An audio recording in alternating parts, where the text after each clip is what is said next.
തലസ്ഥാനത്ത് വൻ സൈബർ തട്ടിപ്പ്. കിളിമാനൂർ സ്വദേശിയിൽ നിന്നും 15 ലക്ഷം രൂപ തട്ടിയെടുത്തു. മോട്ടോർ വാഹന വകുപ്പിന്റെ പേരിൽ വ്യാജ സന്ദേശം അയച്ചായിരുന്നു തട്ടിപ്പ്.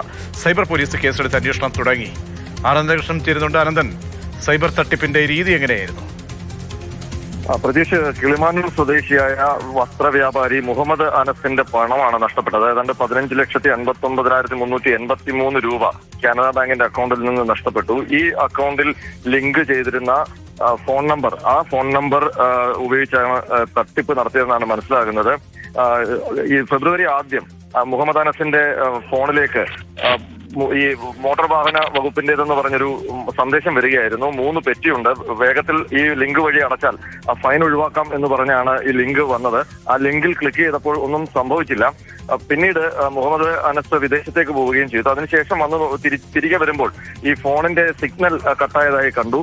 പിന്നീട് മറ്റ് സംസ്ഥാനങ്ങളിലൊക്കെ ഈ വസ്ത്രം വാങ്ങിക്കാനൊക്കെ ആയിട്ട് പോയി. അതിനുശേഷമാണ് ഈ ഫോൺ കട്ടായത് സംബന്ധിച്ച്, അതിന്റെ റേഞ്ച് കട്ടായതുമായി ബന്ധപ്പെട്ട് കമ്പനിക്ക് പരാതി നൽകുന്നത്. പരാതി നൽകിയപ്പോൾ ആ ഫോൺ പോർട്ട് ചെയ്തതായിട്ടാണ് കാണപ്പെട്ടതെന്നാണ് കമ്പനി മറുപടി നൽകിയത്. അപ്പോൾ ഈ മുഹമ്മദ് അനസിന്റെ ഫോൺ നമ്പർ ഒരു വ്യാജ ലിങ്ക് ഉപയോഗിച്ച് പോർട്ട് ചെയ്ത് മറ്റ് ഒരാൾ ആ നമ്പർ കൈക്കലാക്കി ഈ അക്കൗണ്ടിൽ നിന്ന് പണം തട്ടിയെടുത്തു എന്നാണ് ഇപ്പോൾ കരുതുന്നത്. പക്ഷേ ബയോമെട്രിക് സംവിധാനങ്ങളൊന്നും ഇല്ലാതെ എങ്ങനെയാണ് ഈ ഫോൺ നമ്പർ പോർട്ട് ചെയ്ത് മറ്റൊരാൾ സമ്പാദിച്ചത് എന്നുള്ളത് സംബന്ധിച്ച് തുടരുകയാണ്. തട്ടിപ്പിന്റെ രീതിയാണ് വ്യക്തമാക്കിയത്. 15 ലക്ഷം രൂപ തട്ടിയെടുത്തു. ഒരു പ്രതികരണം കൂടി ഇതുമായി ബന്ധപ്പെട്ട ഒരു ട്രാഫിക് പോലീസിന്റെ ഒരു സിമ്പിൾ വെച്ചൊരു നമ്പറിൽ നിന്നും നിങ്ങൾക്ക് 3 പെറ്റി ഉണ്ടെന്നും അത് ഇപ്പോൾ പേ ചെയ്യുകയാണെങ്കിൽ ഫൈൻ ഒഴിവാക്കാമെന്നും പറഞ്ഞു വന്നു. ഞാൻ ആ ലിങ്കിൽ ക്ലിക്ക് ചെയ്തപ്പോൾ വീണ്ടും എന്തിലോ ക്ലിക്ക് ചെയ്യാൻ പറഞ്ഞ് അതിൽ ക്ലിക്ക് ചെയ്തപ്പോൾ എൻ്റെ വെഹിക്കിൾ നമ്പർ അതിനകത്ത് അടിക്കാൻ പറഞ്ഞപ്പോൾ അതിനകത്ത് അടിക്കാൻ പറ്റുന്നില്ല. അപ്പോൾ സ്വാഭാവികമായിട്ടും എൻ്റെ ഒരു കടയിൽ തിരക്കിനിടയ്ക്ക് അടിക്കാൻ പറ്റാത്തതുകൊണ്ട് ഞാൻ അതങ്ങ് അടിച്ചില്ല. ഞാനതങ്ങ് വിട്ടുപോയി.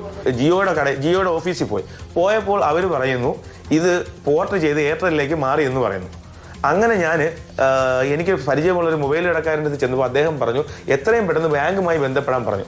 ബാങ്കിൽ ചെന്നപ്പോഴാണ് അറിയുന്നത് ഞാൻ ആ ജിയോ നമ്പറുമായി ലിങ്ക് ചെയ്ത അക്കൗണ്ടിൽ നിന്നും 15,60,000 രൂപ 7-ാം തീയതി തൊട്ട് 24-ാം തീയതി വരെ, അതിൽ പ്രധാനമായിട്ടും 11-ാം തീയതി 6.25 ലക്ഷം രൂപ ഫോൺ പേ വഴി, പ്രധാനമായിട്ടും ഫോൺ പേ വഴി ആണ് പല അക്കൗണ്ടുകളിലായിട്ട് പിൻവലിച്ചിരിക്കുന്നു.